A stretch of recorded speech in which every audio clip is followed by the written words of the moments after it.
Class 10th गणित का important objective question final परीक्षा के लिए। तो प्रश्न है, किसी बाह्य बिंदु से वृत्त पर कितनी स्पर्श रेखाएं खींची जा सकती है। तो बाह्य बिंदु से, जैसा कि मान लिया जाए कि यह एक वृत्त है और एक बिंदु यहाँ है, तो इस बिंदु से एक रेखा खींचे और एक यह रेखा खींचे, तो दो ही रेखा खींचा जा सकता है। ऑप्शन नंबर सी सही है, दो रेखा है। किसी बाह्य बिंदु, याद रखिए बाह्य बिंदु से कहेगा तो वृत्त पर दो ही रेखा खींचा जाएगा।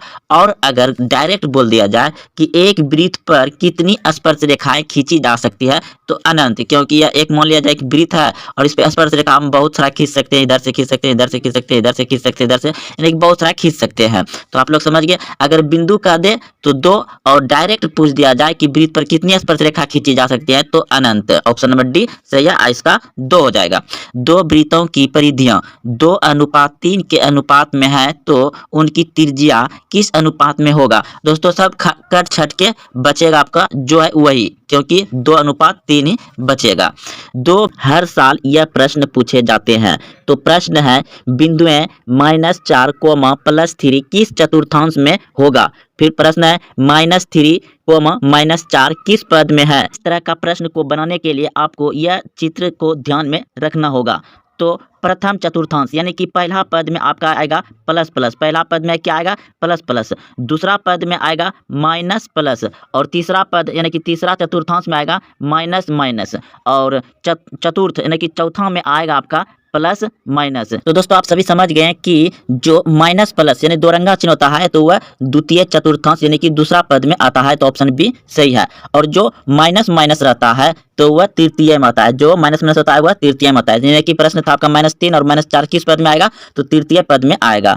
और बिंदु प्लस माइनस है, तो प्लस माइनस जो आएगा आपका चतुर्थ में आएगा। ऑप्शन नंबर डी सही है। अगर आपका प्लस और दोनों प्लस रहता है तो ये प्रथम स्थान में आता है, तो इसमें भी माइनस प्लस है, तो ये भी आपका चतुर्थ स्थान में आएगा। ऑप्शन नंबर डी सही है। गणित में बिल्कुल इसी तरह एक प्रश्न आपको पूछा जाएगा जो कि पक्का 1 नंबर आएगा।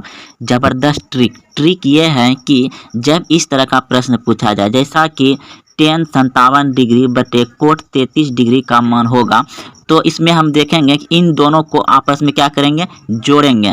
जोड़ने के बाद कितना, अगर 90 डिग्री पूर रहा है तो समझ लीजिए आपका आंसर ए होगा, यानी 1 होगा।